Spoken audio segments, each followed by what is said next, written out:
Iis Dahlia tak beri restu Nadia Mustika untuk cari pengganti Rizky DA. Diketahui Nadia Mustika dan Iis Dahlia memiliki hubungan dekat. Bahkan, Iis Dahlia sudah terang-terangan menganggap Nadia Mustika sebagai anaknya sendiri. Hal ini pula yang kemudian membuat Iis Dahlia larang Nadia Mustika buru-buru nikah lagi setelah beberapa waktu lalu bercerai dari Rizky DA. Belum boleh dulu.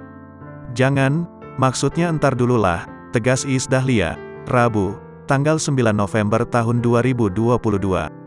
Usut punya usut, larangan Iis Dahlia itu karena dia berharap Nadia bisa fokus mengurus putranya, Baihaqi Syaqi Ramadan terlebih dahulu. Pasalnya, usia Syaqi juga masih begitu belia dan butuh perhatian dari orang tuanya. Sementara itu, Nadia Mustika mengatakan bahwa saat ini dirinya tak menampik sedang mencari pengganti Rizky DA, hanya saja dia tidak ingin terlalu buru-buru, mengingat dirinya pernah gagal berumah tangga.